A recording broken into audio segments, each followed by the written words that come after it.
আরে ভাই, কান খাড়া করে শুনুন, দুনিয়ার অষ্টম আশ্চর্য ঘটে গেছে।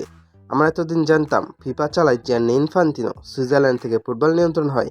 কিন্তু সান মারিনোর কাছে হারার পর জানা গেল আসল সত্য নাকি অন্য কিছু। সান মারিনো দাবি করছে ফিফা নাকি আসলে সুইজারল্যান্ড থেকে না, মতিঝিলের বাপুবাই ভবন থেকে পরিচালিত হয়। ফিফা নাকি বাংলাদেশ চালায়। এটা কোনো কথা ভাই? হেসেই তো খুন হয়ে যাওয়ার অবস্থা। ঘটনাটা খুইলা বলি, আমাদের কাছে 2-1 গোলে হেরে সান মেরিনো ফুটবলার আর সমর্থকদের এমন অবস্থা হয়েছে যে তারা এখন বিরিয়ানির প্যাকেটে এলাচ পাওয়ার মতো মেন্টাল শক খেয়েছে। ইউরোপের মাটিতে গিয়ে আমরা ওদের হারিয়ে আসলাম, এটা তারা কোনোভাবে হজম করতে পারছে না। আর তাই এখন শুরু করছে নানা রকম অজুহাত আর কটূক্তি। কিন্তু আসল কাহিনীটা কি ছিল, কেন তাদের এই কান্নাকাটি? চলুন পোস্টমর্টম করা যাক। ম্যাচের একটা পর্যায়ে সান মেরিনো যখন গোল করার জন্য মরিয়া, তখন আমাদের গোলপোস্টের নিচে প্রাচীর হয়ে দাঁড়িয়েছিলেন মিতুল মার্মা। প্রতিপক্ষের একটা শট যখন বুলেটের গতিতে জালের দিকে যাচ্ছিল, ঠিক তখনই বাজপাখির মতো ঝাঁপিয়ে পড়লেন মিতুল। একদম গোল লাইনের ওপর থেকে বলটা সেভ করে বের করে নিয়ে আসলেন। এখন কথা হইল বস, রিপ্লেতে ভালো করে ঠাউর করলে দেখা যায় বলটা কিন্তু খানিকটা গোল লাইনের ভেতরে ঢুকে গিয়েছিল। মানে মন থেকে বলতে গেলে ওটা গোল হলেও হতে পারতো, কিন্তু মাঠে যিনি রেফারি ছিলেন তিনি হয়তো সেই মুহূর্তে বাংলাদেশের প্রবাসীদের চিৎকারে একটু মোহিত হয়ে গিয়েছিলেন, কিংবা তার চোখের পাওয়ার একটু কম ছিল। তিনি পরিষ্কার জানিয়ে দিলেন নট গোল, ব্যাস। রেফারি মামা বাংলাদেশের পক্ষে রায় দিয়ে দিলেন।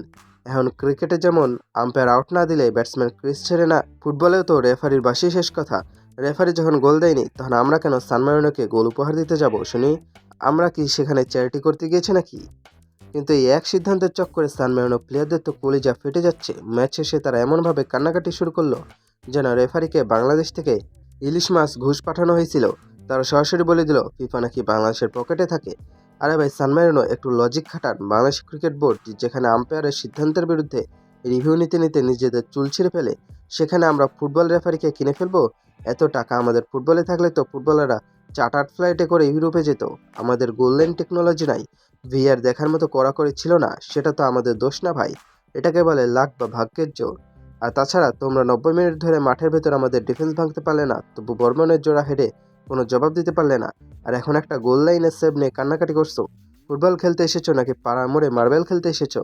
সোজা কথা ভাই, সান মারিনো যতই জ্বলুক আর পড়ুক, দিন শেষে স্কোরবোর্ডে লেখা থাকবে বাংলাদেশ 2 সান মারিনো 1। ইউরোপের মাটিতে লাল সবুজের পতাকা উড়ে গেছে, এটাই চিরন্তন সত্য। মিতুল মার্মা গোল লাইন থেকে বল এনেছে নাকি গোল পোস্টের পেছন থেকে এনেছে, ওসব নিয়ে গবেষণা করার দায়িত্ব এখন ফিফার পণ্ডিতদের। আমাদের কাজ ছিল ম্যাচ জেতা, আমরা সেটা বুক চিতিয়ে জিতে এসেছি। সান মারিনো ভাইদের উদ্দেশ্যে শুধু একটাই কথা, ভাইরে বার্নল পাওয়া যায় ফার্মেসিতে, গিয়ে একটু লাগিয়ে নাও। আর আমাদের বাঘেরা, তোমরা এভাবেই রেফারি আর ভাগ্যের একটু একটু ছোঁয়া নিয়ে বিশ্ব জয় করতে থাকো।